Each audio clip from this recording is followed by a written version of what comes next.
ओम श्री गुरुमंडलाय नमः। ओम कुलदेवीभ्यो नमः। ओम गंगणपते नमः। ओम इष्ट देवताभ्यो श्री जगदम्बिकायै दुर्गा देव्यै नमः। आज ये वीडियो है हवन के बारे में।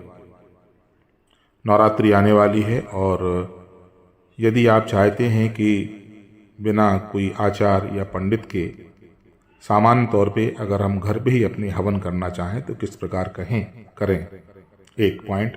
दूसरा पॉइंट, इस वीडियो में मैं आपको ये भी बताने वाला हूँ कि आप विधि जानते भी हों तो वो कौन से 6 मंत्र हैं जो कि देवी पुराण के अनुसार अगर उन मंत्रों से आहुति नहीं दी जाती है तो हवन जो है वो अग्निहोत्र संपन्न नहीं माना जाता है।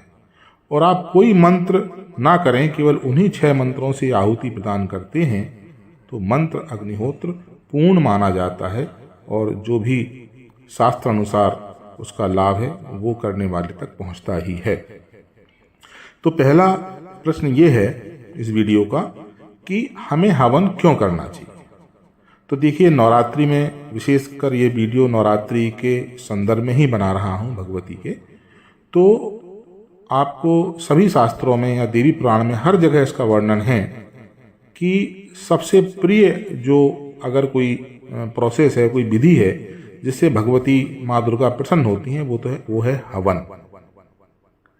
सबसे ज़्यादा प्रसन्न उसी से होती हैं और सारी मनोकामनाएं पूरी करने के लिए भी हवन का सहारा लिया जाता है माँ को प्रसन्न करने के लिए। तो ये है। दूसरा ये है कि हम हवन को किस प्रकार करें और क्या इसको करने से कोई साइड इफ़ेक्ट हैं, क्या माँ नाराज हो जाती हैं क्या। तो उसमें निवेदन ये है कि एक ही जो ये मेरा अपना व्यक्तिगत अनुभव है, जो मैं देख रहा हूँ, मैंने देखा अभी तक के अनुभव में, वो आपको बताऊंगा कि एक ही स्थिति ऐसी है कि जिसमें आपको जो है बहुत ज़्यादा नुकसान तो नहीं होगा, लेकिन हाँ जो है वो माँ नाराज हो सकती हैं। अब माँ नाराज हो जाए तो देखो, पुत्र का बुरा तो नहीं कर सकती है ना, लेकिन डांट जरूर सकती हैं, इतना तो संभव है। आपकी माएँ भी आपको डांटती ही होंगी। तो वो काम हमको नहीं करना है, वो मैं आपको बता दूंगा कि क्या नहीं करना है। माँ किस चीज़ से नाराज हो सकती हैं और आपकी माँ भी वो काम अपनी माँ के साथ करेंगे तो भी नाराज हो जाएंगे, तो भी मैं आपको अंत में बता दूंगा। आप वीडियो देखते रहिए अंत तक। तो ये जो है बहुत ही आसान विधि बता रहा हूँ और उन लोगों के लिए विधि है जिनको कुछ नहीं आता। मंत्र भी बताऊंगा, लेकिन मंत्र नहीं भी आते हैं तो जो सामान्य मंत्र हैं वो आप कर सकते हैं। आपको कुछ मंत्र नहीं आता है, कोई पूजा नहीं आती है, कोई विधि नहीं आती है, फिर भी आप हवन करना चाहते हैं क्योंकि आपको भगवती का आशीर्वाद चाहिए, इन नवरात्रि में उनकी ऊर्जा चाहिए, अपनी मनोकामना पूर्ति हेतु आप उनको प्रसन्न करना चाहते हैं तो आप ये कर सकते हैं। तो अब आपको हवन के लिए कौन कौन सी वस्तु की जरूरत पड़ती है। तो एक आपको हवन कुंड चाहिए, छोटा सा, जैसा भी जितनी भी आहुति का करना चाहें उसके अनुसार आप चुनाव कर सकते हैं। हवन कुंड तांबे का हो बहुत अच्छा, मिट्टी का हो तो भी ठीक है, और नहीं तो सामान लोहे के मार्केट में बाजार में उपलब्ध है वो भी आप प्रयोग कर सकते हैं। लेकिन हवन कुंड साफ सुथरा होना चाहिए, धुला हुआ होना चाहिए। एक दूसरा, आपको आवश्यकता होगी लकड़ी की, समिधा जिसको बोलते हैं। तो वो आम की लकड़ी का प्रयोग आप नवरात्रि में या किसी भी हवन के लिए कभी भी की जा सकती है, इसमें भी आप कर सकते हैं। तीसरा, आपको आवश्यकता होगी घी की। तो एक कटोरी में आपको घी चाहिए और आचमनी। आचमनी में जल, आचमनी एक जो तांबे की छोटी सी लोटा होता है और एक उसके साथ छोटी चम्मच होती है, इसको आचमनी बोलते हैं, वो जल का पात्र होना चाहिए आपके पास में। अगर वो नहीं भी है तो एक साफ गिलास और चम्मच तो आपके घर में अवेलेबल होगी, उसमें भी आप साफ जल लेकर के बैठ सकते हैं। इसके अलावा आपको सामग्री चाहिए जो कि आप अर्पण करेंगे हवन कुंड में। वो सामग्री क्या होगी वो मैं आपको बताऊंगा। आपको बैठने के लिए एक आसन चाहिए जिसमें बैठ करके आप हवन करेंगे। आपको थोड़ा कपूर चाहिए क्योंकि अग्नि में जब आप प्रज्वलित करेंगे तो उसमें कपूर की आपको आवश्यकता पड़ेगी। आपको थोड़े से फूल चाहिए और फूल की पंखुड़ियाँ हों, और अक्षत चाहिए, चावल यानी कि वो आपको आवश्यकता होगी। थोड़ी सी आपको रोली चाहिए। तो ये सामान्य जो है वो चीज़ें आपके पास में होनी चाहिए। सारी सामग्री अपने पास रखने के बाद सबसे पहले हम लोग पवित्रीकरण करेंगे, प्योरीफिकेशन करेंगे। उसमें सबसे पहले आपके पास जो जल है, आचमनी है, नहीं तो ग्लास में जो जल है वो चम्मच है, उससे अपने बाएं हाथ से लेकर के दाहिने हाथ की हथेली में जल ले लें, या अगर गेंदे का फूल है तो उसको जल में डिप करके सामने ऐसे रख लें। उसके बाद आपको मंत्र यदि ये बोल सकते हैं तो बोलें, ओम अपवित्रः पवित्रो वा सर्वावस्थां गतो विवा यः स्मरेत् पुंडरीकाक्षां स वायाभ्यन्तरः शुचिः ओम पुंडरीकाक्षः पुनातु। और अपने ऊपर और अपने चारों तरफ जो भी सामग्री है उसको ऊपर अपने ऊपर छिड़क लें। यदि आपको ये मंत्र नहीं आता है तो भी आपको ये जल लेकर के छिड़कना है और माँ भगवती से, दुर्गा से चीज़ें ये निवेदन करना है कि मेरे आसपास और मुझे आप चारों तरफ से पवित्र करें। मंत्र नहीं आता तो कोई बात नहीं। दूसरा, आपको जो पवित्रीकरण करना है वो उस आसन का करना है जिस पे आप बैठे हुए हैं, और वापस से आप बाएं हाथ से चम्मच से दाहिने हाथ पे जल ले लें, नहीं तो गेंदे के फूल को दोबारा से पानी में जल में डिप कर लें और डुबा करके उसको सामने रखें और ये मंत्र बोलें, ओम पृथ्वी तथा धृता लोका देवी तुम विष्णुना धृता तुम च धारय माँ देवी पवित्र कुरु चासनम। अगर ये मंत्र नहीं आता है तो कोई बात नहीं है, आप ऐसी पृथ्वी देवी से ये निवेदन करें या माँ जगदम्बा से निवेदन करें कि मैं जिस आसन पे बैठी हूँ या बैठा हूँ उसको आप पवित्र करने की कृपा करें। और ये ऐसी मन में धारणा करते हुए आसन के चारों तरफ उसको आप छिड़क लें और थोड़ा सा जिस फर्श पे ज़मीन पे बैठे हूँ वहाँ पे भी थोड़ा जल गिरा दें वहाँ पे भी, और पृथ्वी को मान करके उस फर्श को प्रणाम कर लें, अपने माथे से जल लगा लें। इसके बाद अगर आपने जल अपने माथे पे लगाया हुआ है स्पर्श करके तो एक बार थोड़ा जल लेकर के हाथ को धो लें। इसके बाद आपको बाएं हाथ से दाहिने हाथ में जल लेना है, वो 3 बार जल को ग्रहण करना है। ये मंत्र बोल करके 3 बार आपको जल पीना है। ओम केशवाय नमः, ओम माधवाय नमः, ओम नारायणाय नमः। ऐसा 3 बार बोल करके 3 बार आप जल पीजिए। मंत्र नहीं आता है तो आप साधारण तरीके से भी जल ग्रहण कर लें, भगवती से ये प्रार्थना करते हुए कि मुझे आप मेरे शरीर को, मेरे मन को, मेरी आत्मा को पवित्र करें ताकि मैं ये हवन करने के लायक शुद्ध हो सकूं। ऐसी आपको धारणा करना है। और वापस से थोड़ा जल ले करके ओम गोविंदाय नमः ये कहते हुए आप हाथों को धो लें। ये आपका पवित्रीकरण हो गया। अब इसके बाद सबसे पहले हम लोग गणेश जी का आवाहन करेंगे और उनकी स्तुति करेंगे। अगर आपको स्तुति आती है तो अच्छी बात है, अगर नहीं आती तो 7 बार केवल आपको ये बोल करके उनके निमित्त थोड़ा सा पुष्प और अक्षत और गंध यानी कि रूली या रूली वाले अक्षत में थोड़ी पुष्प की पंखुड़ियाँ अर्पित करनी है और 7 बार ही आपको बोलना है ओम गंग गणपतये नमः।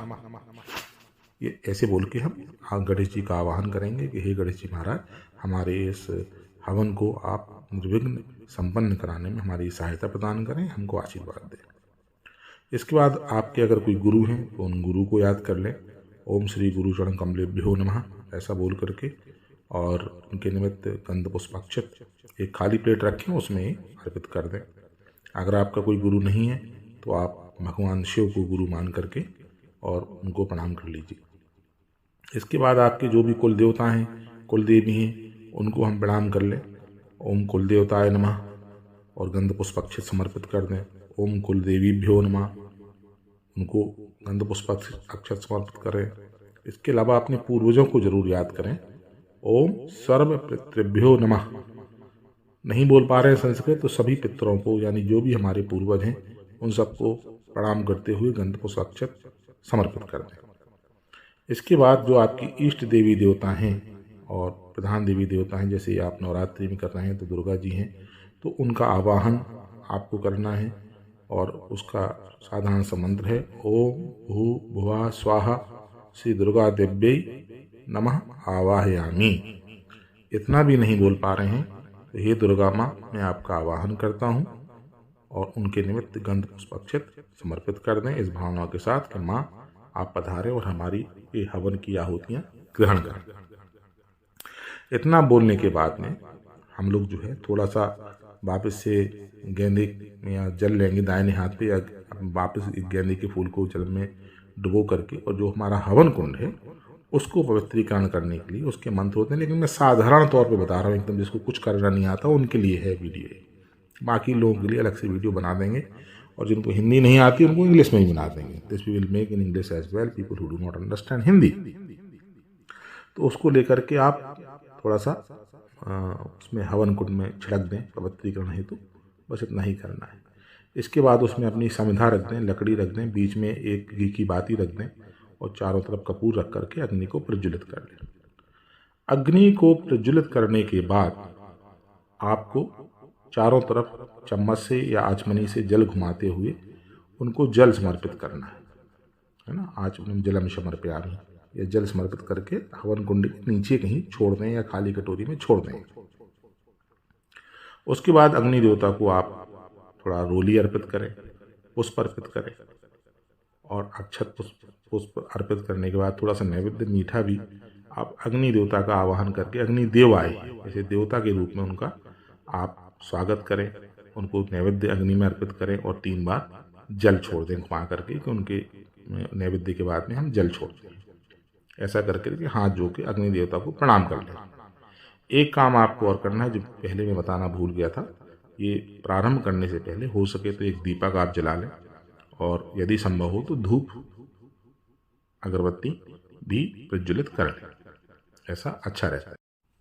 अब हम आहुति देना प्रारंभ करेंगे, तो 1-2 चीज़ महत्वपूर्ण है यहाँ पे। हमको 2 वस्तुएं हमारे पास होना चाहिए। एक तो घी होना चाहिए, देसी घी गाय का, और दूसरा जिस सामग्री से हम हवन करने वाले हैं वो सामग्री कैसी होगी ये मैं आपको बाद में बताऊंगा, जो कि बहुत ही महत्वपूर्ण पहलू है। इसलिए इस वीडियो को देखते रहिए और लाइक कर लीजिए, सब्सक्राइब कर लीजिए, ताकि छूट जाए तो दोबारा आप देख सकें।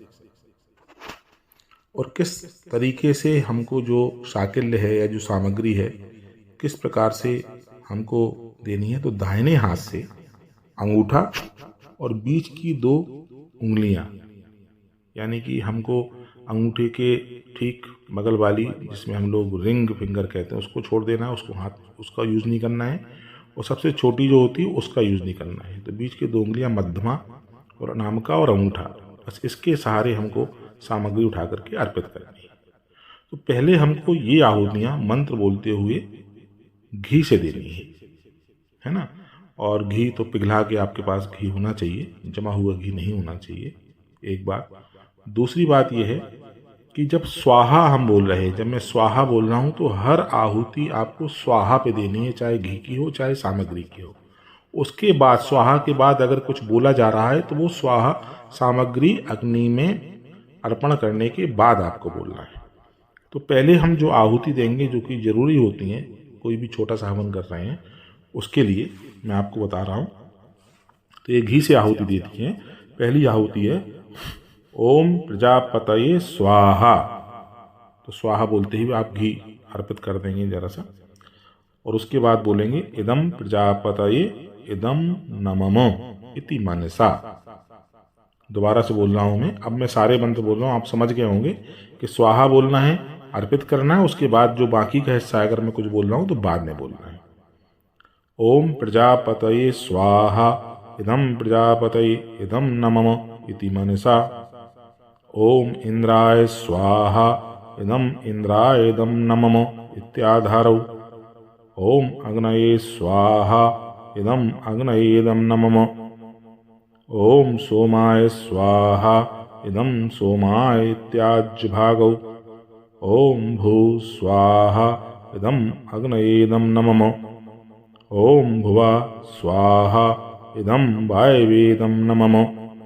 ये आहुतियाँ आपको घी से देनी है। घी से आहुति देने के बाद अब ये आहुतियाँ हैं जो आपको देनी ही चाहिए। अगर आप नवरात्रि में कर रहे हैं तो बहुत साधारण उच्चारण है इनका, आप लोग आराम से कर सकते हैं। और ये आहुतियाँ आपको सामग्री से देनी है। और जहाँ मैं स्वाहा बोल रहा हूँ, स्वाहा बोलने के समय आपको वो आहुति उसमें अग्निकुंड में अग्नि को समर्पित करनी है। ओम प्रजापतये स्वाहा इदम प्रजापतये इदम नमम। ओम इंद्राय स्वाहा इदम इंद्राय नमः इत्याधारौ। ओम मग्नये स्वाहा इदम मग्नये। ओम सोमाय स्वाहा इदम सोमाय नमः इत्यादि भागौ। ओम भूः स्वाहा इदम मग्नये। ओम भुवः स्वाहा इदम वायवे। ओम स्वाहा स्वाहा इदम सूर्याय। ओम सिद्धि बुद्धि सहिताय श्रीमन्महागणाधिपते नमः स्वाहा। ओम लक्ष्मी नारायणाभ्यां नमः स्वाहा।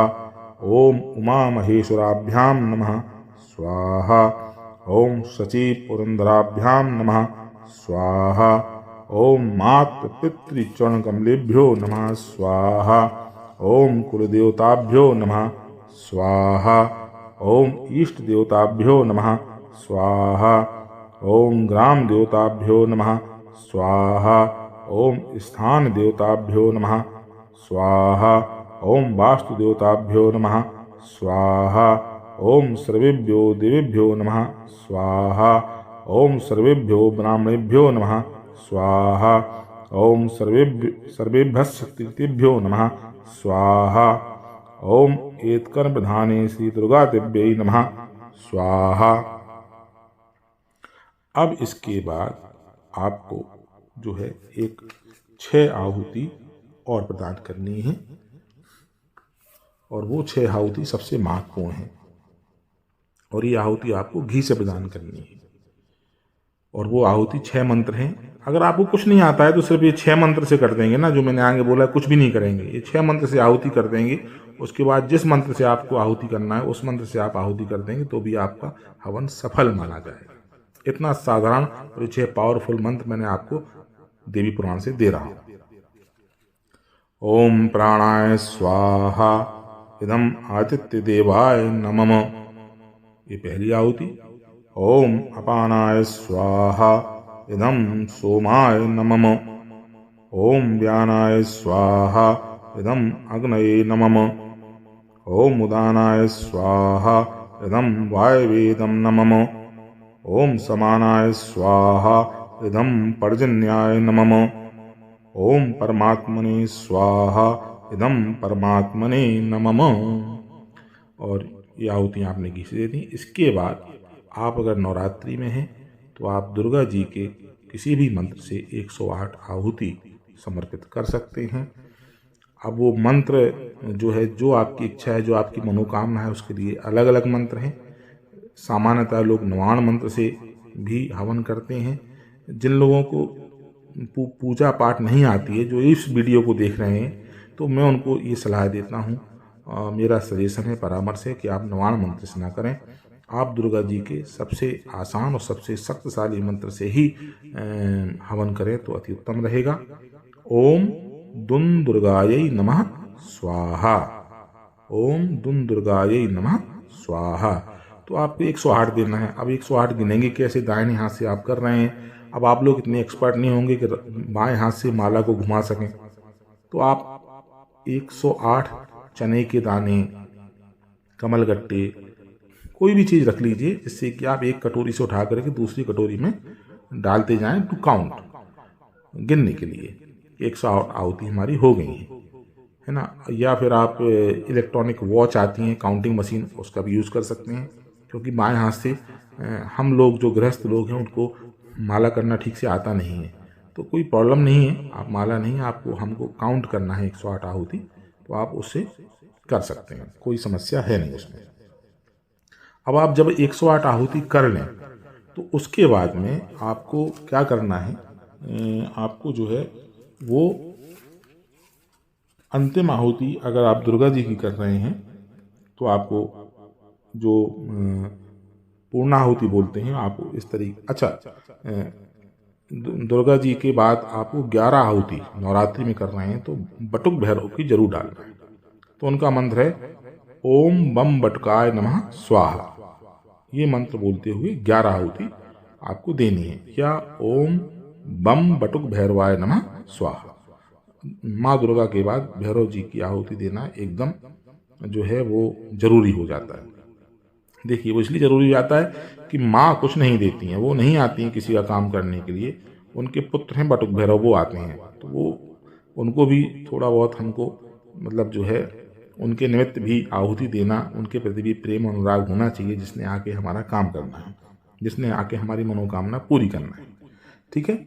और आप उसके बाद अंतिम आहुति ओम जयंती मंगला काली भद्रकाली कपालिनी दुर्गा क्षमा शिवा धात्री स्वाहा सुधा नमोस्तुते स्वाहा इदं दुर्गायै नमः। ये पूर्णाहुति आप डाल दीजिए। उसके बाद से वापस से आप घी से 5 आहुति देंगे। ओम प्राणाय स्वाहा, ओम अपानाय स्वाहा, ओम समानाय स्वाहा, ओम उदानाय स्वाहा, ओम व्यानाय स्वाहा। ये 5 आहुति आपने अंतिम दे दी और ये आपका हवन जो है संपन्न हो जाता है। इसके बाद आप दोनों हाथों को अपने मिला करके 3 बार बैठे आप हवन कर रहे हैं, 3 बार आपको घुमाना है हवन कुंड के ऊपर से। मतलब ये बैठ के एक प्रकार से परिक्रमा करना होती है और उस परिक्रमा का जो है वो मंत्र भी है और वो मंत्र आप बोल सकते हैं। अगर आपको बोलना नहीं आता है तो आपको जो मैं बता रहा हूँ या तो आप मंत्र को सुन लें और उसको कर लें, और नहीं तो मन में धारणा कर लें कि ये परिक्रमा जो भी मैंने पाप किए हैं, इस जन्म में मैंने पाप किए हैं या पूर्व जन्म में जो पाप किए हैं, इस हर परिक्रमा के साथ ये पाप जो है मेरे वो नष्ट हो रहे हैं। ऐसी हमको परिकल्पना करनी है। अगर आप बोल सकते हैं तो आप ये मंत्र बोल दें, यानी कानी च पापानि जन्मांतरकृतानि च तानि तानि प्रणश्यन्ति प्रदक्षिणा पदे पदे। ये आप बोल सकते हैं।